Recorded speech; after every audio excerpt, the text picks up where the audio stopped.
मेरी संख्या का मेरे पास एग्जैक्ट जानकारी नहीं। ठीक है सर, लेकिन जो लोग इस तरह का मामला जिसे है कि हॉस्टल चला रहे हैं, आपकी नज़र से बचते हैं, उनको फाइन करते नहीं, हैं? उनके लिए बिल्कुल, उनके लिए फाइन का प्रोविज़न है। उसके बाद भी हम लोग उनको नोटिस देने के बाद नहीं आते हैं तो कुर्की करने का भी प्रोविज़न है। अभी बहुत सारे लोगों का जो अभी तक प्रॉपर्टी टैक्स नहीं दिए उन लोग का हम लोग नोटिस दे चुके हैं। 15 दिन के बाद अब जिनकी अवधि पूरी हो रही है हम लोग कुर्की उन लोग के लिए निर्गत करेंगे। नीट छात्रा कांड के बाद गर्ल्स हॉस्टल चलाने को लेकर के क्या मानक प्रक्रिया है, क्या मापदंड है, उसको लेकर के सवाल खड़े होने लगे हैं। और ऐसे में हम आ पहुँचे हैं पटना नगर निगम के कार्यालय में, जहां पर हमने अधिकारियों से बातचीत की है। जो हमें बात पता चला है वो आपको हम बताएंगे। दरअसल देखिए, पटना में हज़ारों हॉस्टल हैं, जो गर्ल्स हॉस्टल हैं या बॉयज़ हॉस्टल हैं, लेकिन कहा जा रहा है कि कई सालों से प्रक्रियाधीन है हॉस्टल के लाइसेंस को लेकर के। जो कर्मचारी बताते हैं कि लगभग 2 से 3 साल से किसी के पास हॉस्टल का लाइसेंस नहीं है। ऐसे में सवाल सरकार को लेकर के ही उठता है कि सरकार ने इस तरीके का प्रक्रिया अभी तक क्यों नहीं बनाया है कि हॉस्टल के जो संचालक हैं, जो मालिक हैं, वो इसको लेकर के लाइसेंस ले पाए। और बिना मानक के, बिना मापदंड के कई लोग हॉस्टल चला रहे हैं। क्या क्या मापदंड है जो पहले से ही है वो चल रहे हो, आपको हम थोड़ा सा बता दें। देखिए, मुख्य नियम और प्रक्रिया क्या है। पंजीकरण और लाइसेंस के लिए आपको क्या करना पड़ेगा। पटना नगर निगम आपको हॉस्टल चलाने के लिए नगर निगम से ट्रेड लाइसेंस लेना पड़ता है। और साथ ही साथ पुलिस क्लियरेंस, स्थानीय पुलिस थाने से कैरेक्टर सर्टिफिकेट और सुरक्षा क्लियरेंस की आवश्यकता होती है। साथ ही साथ स्वास्थ्य विभाग से एनओसी लेना पड़ेगा। सुरक्षा मानक अग्निशमन विभाग से भी आपको एनओसी लेना पड़ेगा। बिल्डिंग कितनी मजबूत है इसको लेकर के भी भवन निर्माण विभाग से आपको एनओसी लेना पड़ेगा। गर्ल्स हॉस्टल खोलते हैं तो और भी कई सारे नियम कानून हैं जिसको लेकर के आपको एनओसी लेना पड़ेगा। लेकिन पटना के गर्ल्स हॉस्टल को लेकर के आप चौंक जाएंगे।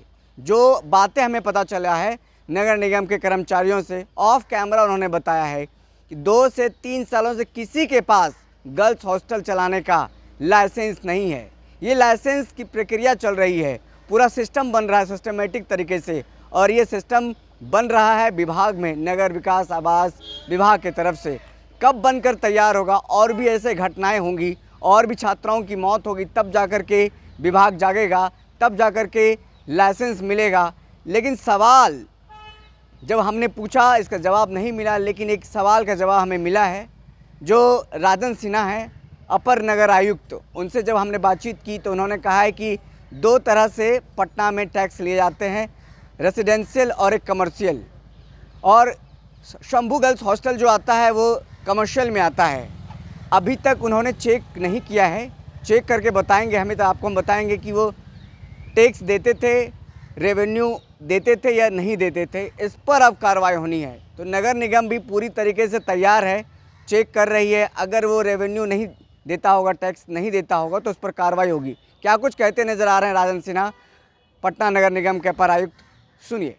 देखिए, पटना नगर निगम के क्षेत्र में जो भी या तो रेसिडेंशियल या कमर्शियल जो भी प्रतिष्ठान आपको नज़र आते हैं, तो हम लोग 2 तरह से उनका टैक्स लेते हैं। एक रेसिडेंशियल हुआ जिसको आवासीय बोलते हैं, और एक व्यावसायिक का दर का निर्धारण करता है जिसको कमर्शियल बोलते हैं।